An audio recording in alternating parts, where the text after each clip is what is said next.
Hello and welcome to another episode of ICS Cyber Talk podcast. And today I am having with me Mark Korman from Critical Impact. Yes. Yeah, I'm sorry, it would take me. Not a problem.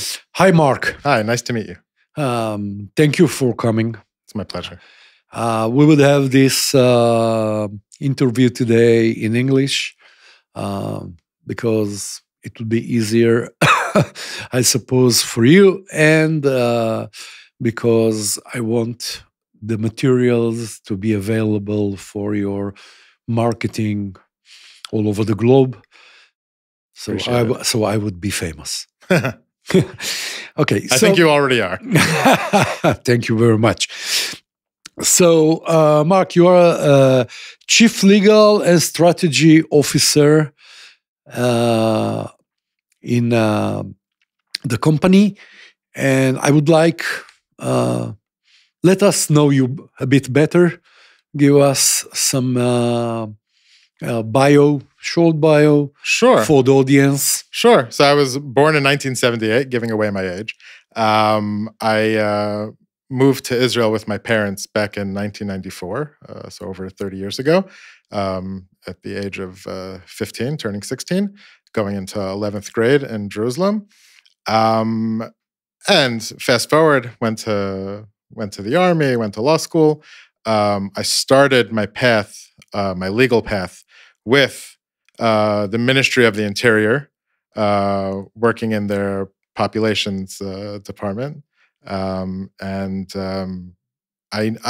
I did that because I wanted a bit of a taste in the government, but I knew that I always wanted to become a corporate and commercial lawyer. So my very first job was at Gross Kleinhändler. I was there for a few years, and then I moved to Goldfarb to focus more commercial and U.S. securities and IP and licensing and data privacy. I then went to a company by the name of Nice Systems on behalf of Goldfarb for a year, replacing someone on maternity leave. And I never looked back going in-house. I found my first job in-house at a company called Zerto, which does disaster recovery. They were since acquired by HPE. And 6 or 7 years after that, so this is roughly 10, 11 years ago, I moved to a company by the name of Signia, which does a well-known one. Deep forensic investigations, incident response, proactive readiness. And then I decided I wanted to move well beyond the legal and focus on not only legal, but also strategy and global development. And Critical Impact's founders, Noy Erez and Doron Dalet Hadar, gave me the opportunity, took a chance on me, and it's been a fun ride ever since. So I joined them 5 months ago as their Chief Legal and Strategy Officer. So usually when I bring over here someone from a corporate or a company, I would give them what we call the 10 minutes of marketing before we dive deep into the professional issues. And as you know, Doron already was in one of my podcasts, the one that I was doing together with Academic Ono. And probably I would bring him again to understand. I know that in those days is a lot in the TV and everything, so I would let it go down a bit, and then I'll bring him because I would like to hear from him the change that we were going over the last 2 years, and he has a very special point of view, because what he was doing in the past and what he is doing today. So let's start by talking about Critical Impact. Sure. Okay. So first of all, what is the company? what they are doing, who are the owners, the founders.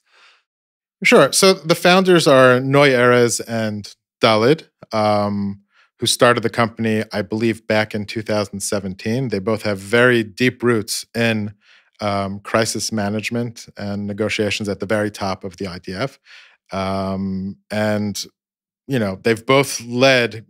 Speaking to what we do at Critical Impact, they've both led countless ransomware and extortion negotiations and hundreds of war games, cyber simulations, the non-technical organizational readiness. Yeah. Noy brings the operational instinct and leadership discipline, while Dalit brings analytical calm to the chaos that arises in a dynamic environment, which is negotiating with threat actors. One of the things that I had over here, some other IR companies. Okay. And I'm talking about the biggest one. Let's say from the top 3, top 5. And one of the things that was very, very, let's say, focused is they were talking about the team. The idea that you need to have a team with different expertise.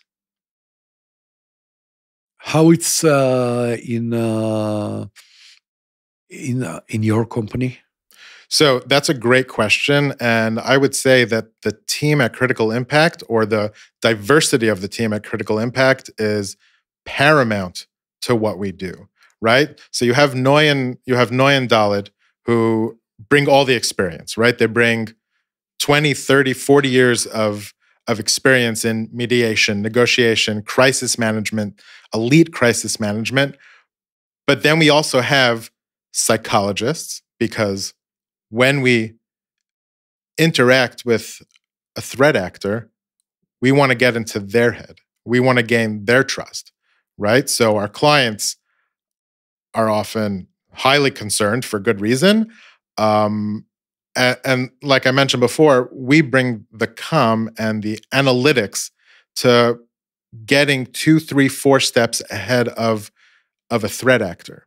And we do that because of the rich tapestry that is our team, right? So we have myself, who deals with legal and strategy, and the experience of understanding the geopolitical landscape of a situation, right? Threat actors are from all over the world, from various regions.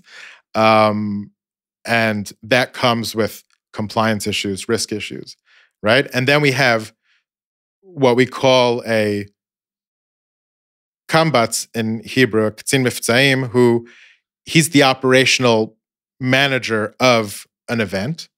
And it could be a ransomware negotiation, or it could be a proactive. If we're going into one of our clients and doing a cyber war game simulation, right? They have a technical background, so they are able to very easily speak to the forensics teams, right, to the technical teams, to the IT teams, infosec teams, and then we have psychologists, who I mentioned before, really help us get into the mind of the threat actors. It's the first time that I hear that psychologists are employed in IR company. And then we have operations. It's a very Critical Impact. It's a small but strong powerhouse, and we're growing. And I'll be happy to get into that later if time allows. I would like to talk for a couple of minutes on the legal aspect before we dive to the other things. Usually, companies are not aware of the importance of having, in an event of ransomware or any kind of cyber attack, legal around the table. So they have their own legal, Yep. if they're big enough. But I believe that you are talking about a different perspective of the legal, right? Because when you are getting a decision or you want the CEO or whatever to get the decisions, you must see it through also legalize the day after Sure. you have the event. Can you talk a bit about it?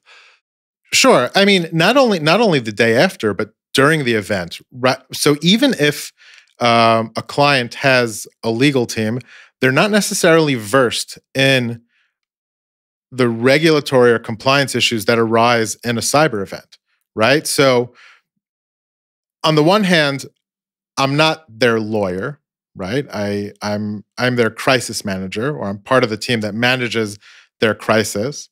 But on the other hand, given the experience that I've gained over the past several years, especially working for leading IR companies, I have a viewpoint that their legal team or their CEO would want to hear.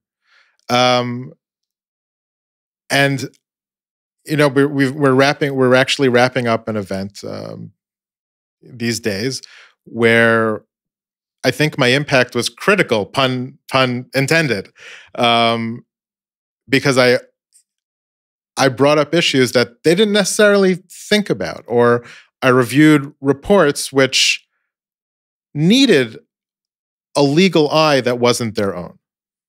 I remember that I was talking a long time ago with someone who is doing legal to crisis. And one of the things that she told me was that every piece of paper which is written during the crisis need to be written in legal eyes, thinking about the day after. Yes. If tomorrow someone would like to sue you or anything like that. And how in the middle of crisis, when, as we know, usually the mind doesn't work well. I'm not talking about the team that is coming to manage the crisis. I'm talking about the customer, which is in very deep stress and everything. You can make them understand the legal point of view of things. It sounds for me like something which is impossible. So you're right; it is impossible. It's a great question. I could talk on a more formal answer is that the issue of attorney-client privilege is something near and dear to my heart because I was involved in many events, especially at Signia, where, and especially in the United States, where attorney-client privilege and protecting the work product was crucial in the continued negotiation. So my first piece of advice, even though I don't know that you actually asked me for advice, but no, it's okay. But having a lawyer in the room, because of the nature of our job, adds a sort of layer of privilege and protection. So that's step one. Is it foolproof? Absolutely not, right? But having a lawyer in the room helps. That's step one. Step two is, more often than not, when legal shows that they have a voice and that they know what they're talking about, they're listened to. So they have the stage of bringing up important issues, important compliance and legal issues about what to say, what not to say, what to include in the reports, what not to include in the reports. I could say that at Signia and at Critical Impact as well, I'll often review reports that clients need to send out to their customers, right?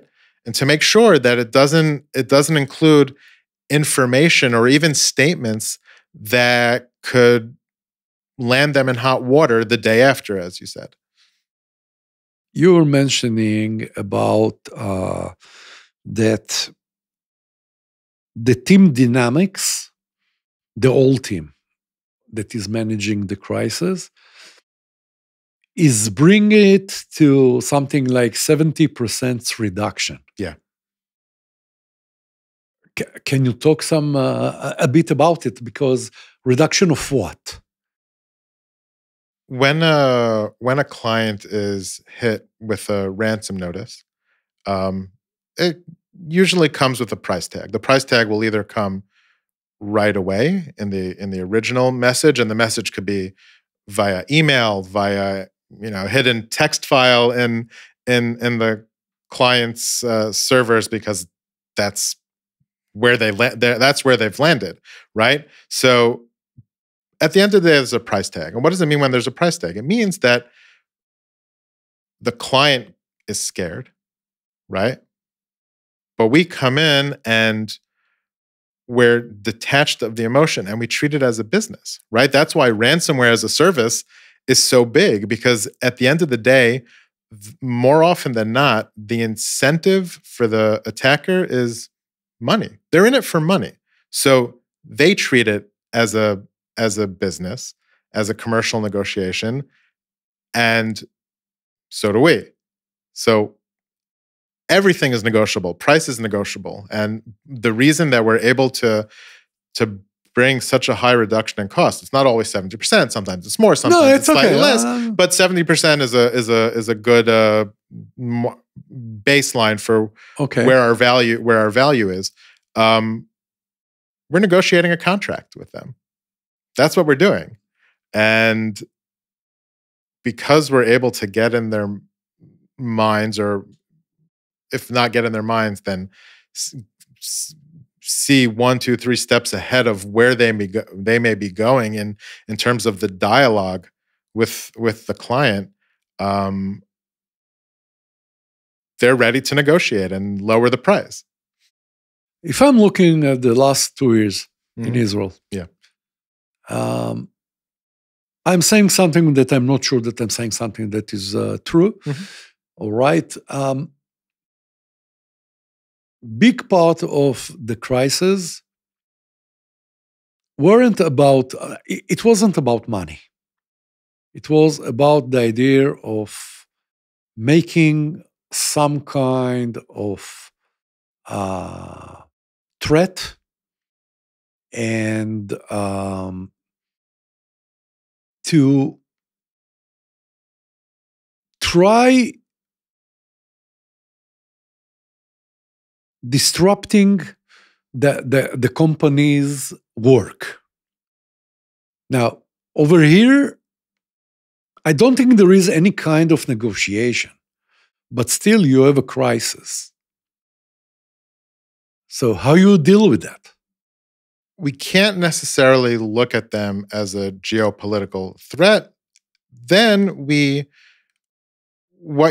I believe you're getting at is business continuity, right? Disrupting a client's business. So that's also where the technical team comes in, right? In every event that we're engaged, we're working side by side with a technical team to mitigate the threat or to eliminate the threat altogether.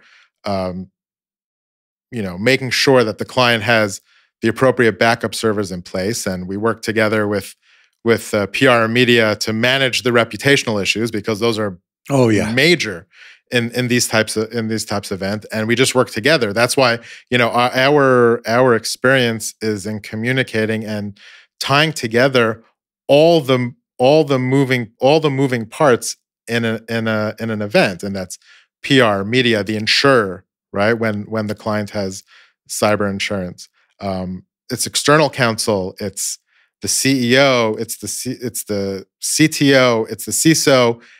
Everyone plays a major role here, and And actually, one of the things that we at Critical Impact test in our war game simulations is we have a dedicated business continuity simulation, which is it's a lot of fun. I've sat in I sat in on a bunch of them, and companies often realize how woefully unprepared they are for an event, right? For an attack, for any sort of threat. They may have the right technology tools in place, but more often than not, the C-level and the board don't necessarily know how to react. They're not the ones with the fingers on the keyboard. Yeah, of course. So you could have a great IT team and they're great, but to manage the crisis itself requires the attention at the very, very top. So you brought me in a nice way to my next question, and this is readiness versus prevention. Mm-hmm. Okay, because a lot of times I see customers that are dealing a lot with the prevention, and I would say more the technology side. Yeah. And I'm the one that is saying all the time that cyber is not technology. It's a lot of things, including technology, but technology is not the first one. And readiness can be something else, or let's say prevention skills, it's part of the readiness, but again, it's something which is much bigger. So can you go deeper in that? Yeah, sure. So companies should absolutely continue to invest heavily in all the technological tools, firewalls, EDRs, AI tools. But the problem is when the attack happens, they sort of freeze, right? And that freeze zone needs to be dealt with, right? So where does critical impact come in? In trained response, how to respond to the attack as an organization, right? So it's not only having the right policies in place, but it's training and testing those policies under pressure, which is exactly what we do. Right? So we have, now we'll go into the marketing you spoke of. We provide crisis simulations and tabletops where we practice and test real-time scenarios, right? With a lot of injects, real-time injects of what happens in a real event, right? So we have role clarity, right? Who decides what, right? Who not only is important to have the right people around the table, and when I speak about that, I'm referring to the C-level and any function in an organization which is necessary when an attack happens, but they all need to know how to work together, right? So they each need to know what their roles and responsibilities are when they are tested with a real-time incident. And then it's just building a network of trust, right? It's trust between all those moving parts. It's trust not only with the moving parts, but it's trust with your insurer, your external counsel, your technical forensic team, your media team. All of those issues or all of those members of the team are crucial. Usually I see that the training is on, I would call it the management. Okay. And on the other hand, we have the teams that, everything is what we call a tabletop. Okay. It's around the table. You're giving a scenario. It's a very pleasant environment. Even if the issue is stressing, it's not a real stress of an event, of a crisis. How you can simulate the real stress? So that's a great question. Firstly, I would say that when we do a simulation, only one or two functions in the by our client know that they obviously all know it's a simulation, right? But Okay. they're only one or two functions know the content and how we deliver the simulation, Okay. right? So that's number one. Number two is you really need a strong CEO in the room to make sure that his team understands the seriousness of this, right? And we work with clients, top clients who all understand the serious. They get the seriousness of a simulation. And the third is, and this speaks to something I mentioned before, we every simulation we have, or I guess our more extensive war games, which are anywhere between 4 and 8 hours long, include a number of injects. And what that means is that the client is sitting in either one or more war rooms, right? Sometimes we'll set up war rooms depending on the department. So you could have legal in one war room, you could have HR in another war room, you could have finance in yet another war room.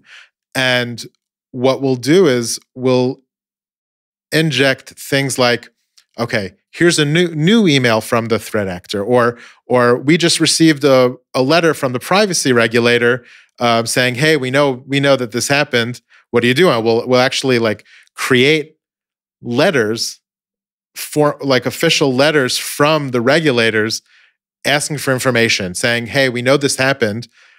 What's going on here? It could be inquiries from clients. It could be inquiries from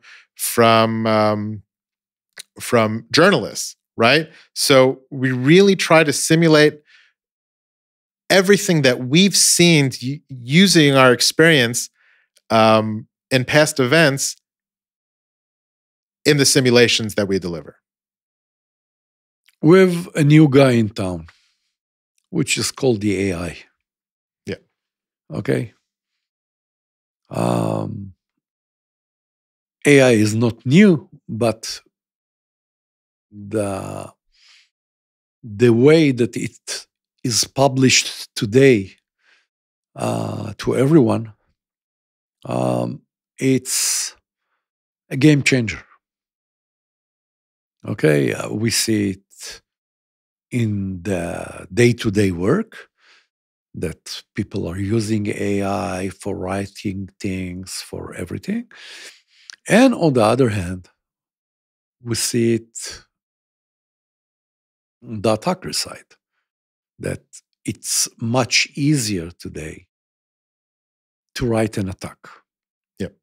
Okay? 0 days became very popular because it's easy to do them.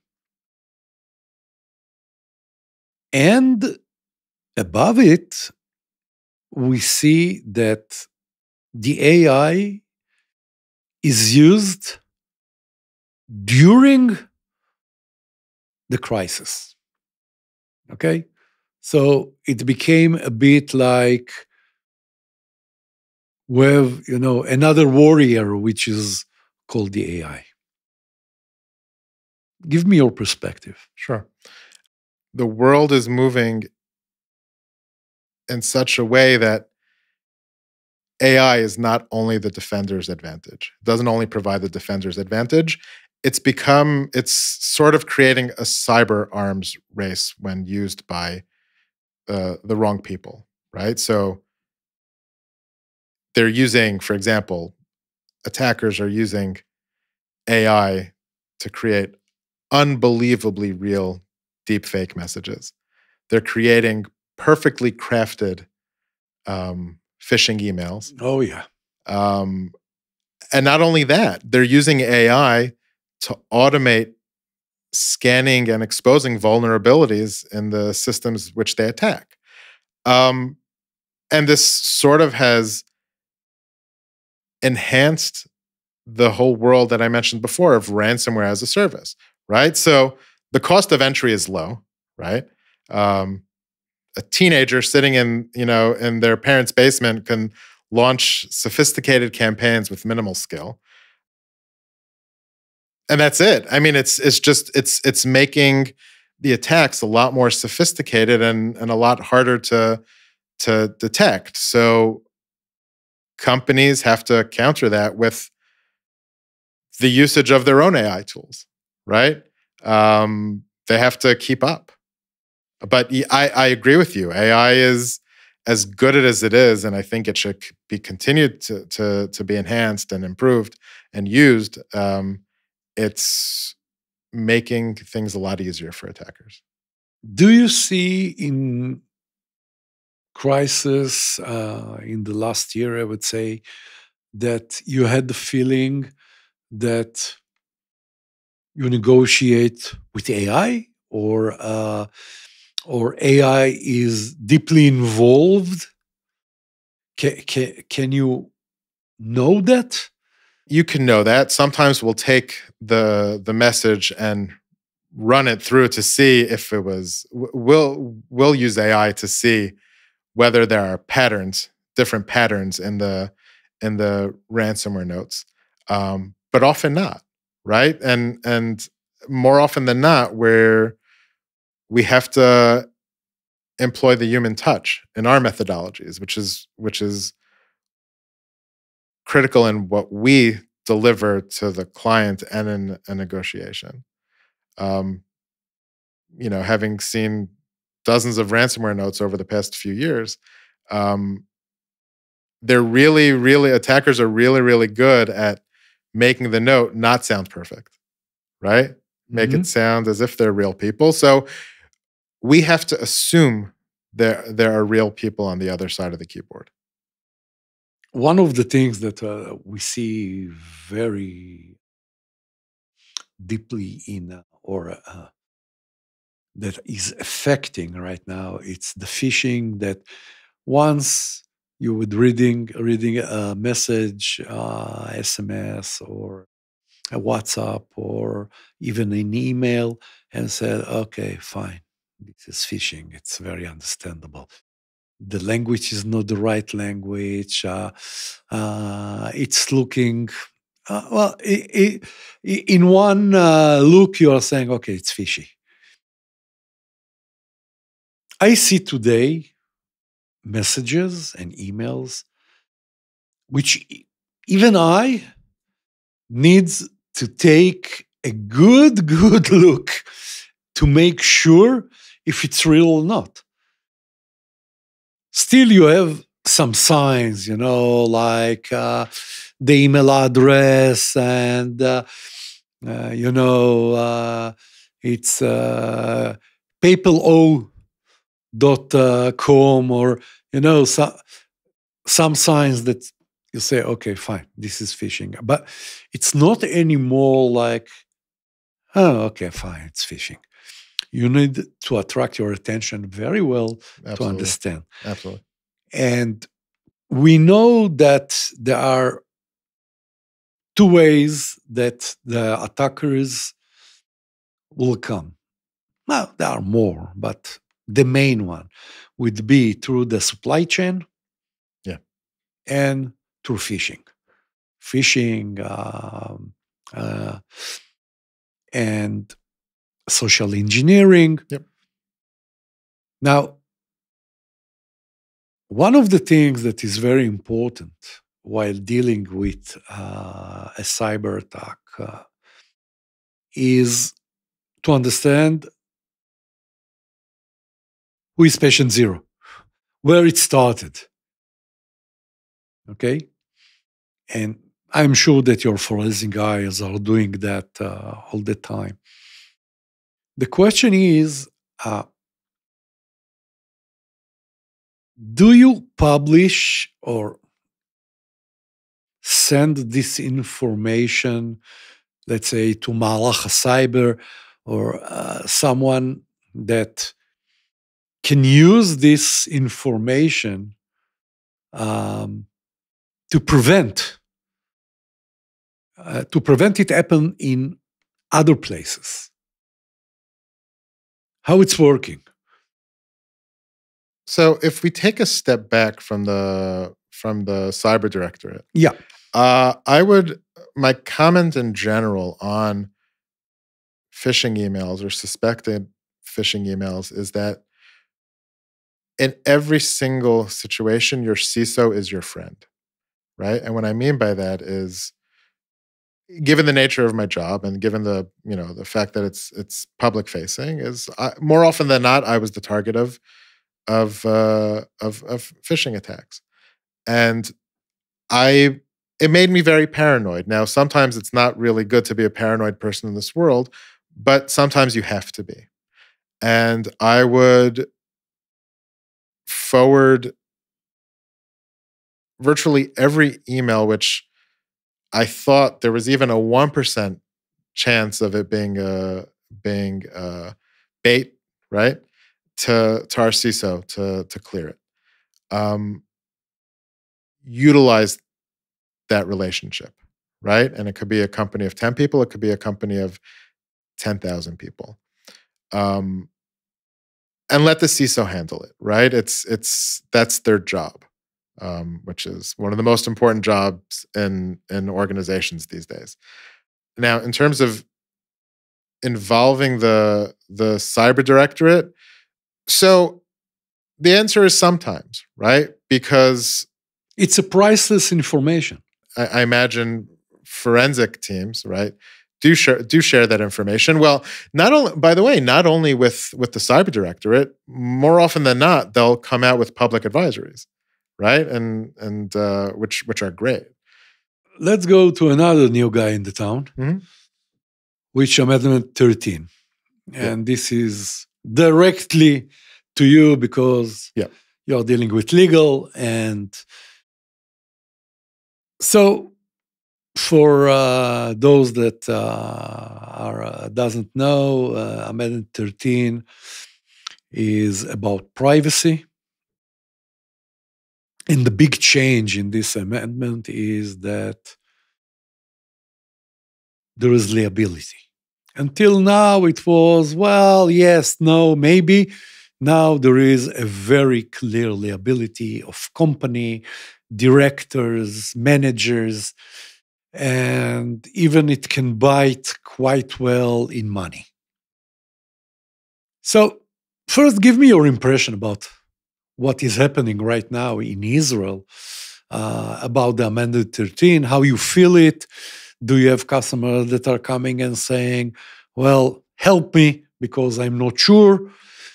I can tell you from my personal experience that I'm a CISO in 2 power plants, and we have only one customer, okay, which is Noga. And I was sure that we don't have any kind of database or something, maybe the employees, but not more than that. And I was very surprised to find that I have 7 of those. 7 places which can be called places that I must keep the privacy. So first, let's start with the legal point of view, because in the end of the day, it's the legal ministry that was dealing with that. Let's first take a look at what's happening in the world today when it comes to cyber attacks, right? It used to be that the classic cyber attack would be data encryption, okay? But now you're seeing more and more leakage of personal and sensitive information, right? So that highlights the need to have a robust privacy regime in place at a company. I would say Amendment 13 it's more of the same of the trend in which the world is going. And what I mean by that is Amendment 13, from everything I know about it, the goal is to bring it closer to GDPR. right? So if you're already, most companies, especially in Israel, are global facing, right? So they should have started way ago, long time ago, putting in best practices that are guided by GDPR. So if you've done that, then you're already ready for Amendment 13. If you're not, then you should really take a look at the direction in which the world and cyber attacks are going, and start putting all your private information under the microscope. Understand exactly where it's stored, how it's stored. Do those DPIAs, right? Do those impact assessments, which really test how a company treats and transfers its private information, right? The Amendment 13 is, it sounds a bit cynical, but it's only a piece of paper. Yeah, of course. Reflecting what companies should be doing anyways, right? Because the fines that are levied by the regulators could be nothing compared to what you have to pay to rent, to threat actors if you don't protect the information, the privacy of especially the private information, in the right manner. And of course, a lot of people that can go and sue you in the court because I gave you my information. You should have protected it. I believe that one of the big problems, or maybe the big issues with data is that we learned to think that the more information we have in our systems, the more we can use. And companies are holding huge amount of information that nobody is looking at. No real BI needs that. Even myself, I have 5 tera of information in my Google Drive. Since the 90s, I believe, I have information over there that I'm still holding. I don't have the power even to go, but someone told me that if you have your desk with a lot of papers, okay, and you have papers that you didn't deal with for a week, just throw it to the basket. And maybe this is one of the things that should be a change, to change our mindset. Mindset. Yep. To change it, there is a lot of information that we don't need in our systems. Just delete it. Yeah. Because someone told me, well, a lot of long time ago, that every piece of information, or how to say it in English, that garbage of one, it's a gold of other. Mm-hmm. So get rid of this garbage and make sure it's not becoming gold for anyone else. And this is something that it's how I see it, and I'm trying to tell it to companies. So maybe it will take time, but go into your information and see if you need everything. I'm not talking about things that you need because of regularization or something like that, okay? But info that you are holding because it's there. Just there. Nobody is using it. Nobody needs it. Go and throw it away. It's even will cost you less money because you need less disks. So I actually agree with that, right? I agree with that, and more and more companies have include in their data retention policies the deletion of certain data after a set number of days, which is great. Unfortunately, you have countries and states in the US which have their own data retention laws, right? Especially around financial data. Oh yeah, of course. It's financial data and other such sets of data. So you do have two conflicting components. Yeah.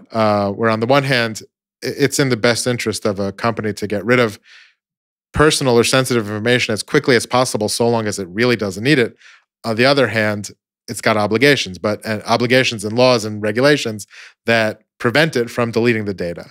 But I agree that there needs to be some sort of balance between the two. To make attacks less incentivized, meaning, okay, maybe there is no gold here. Maybe it really is all garbage. So, Mark, we got to the end. It was very quick, very short. And let's warp it out. Okay, so what is the message that you want our audience to take from this interview? Firstly, I would say don't only treat cyber as an IT issue. Treat it as a challenge to leadership, as a challenge to governance. Choose the right partners who really get the legal, strategic, and psychological dimensions of crisis response. Build trusted relationships with those teams, both internally and externally. Because at the end of the day, every crisis teaches you something about leadership. And at Critical Impact, we get to see companies transform in real time because of the trust we build with our clients and with ourselves on our team. Mark, thank you very much for your time. And thank you to Critical Impact that was helping us on a few podcasts so we can do them. And I wish you and the company a lot of luck. Thank you very much, and thank you for having me. This was a blast. This was a lot of fun for me. I'll say that this was actually a first for me, and Critical Impact has opened the door to many firsts in my career. So, thank you for the opportunity. Great. Thank you very much for watching or listening to us, and see you on the next podcast.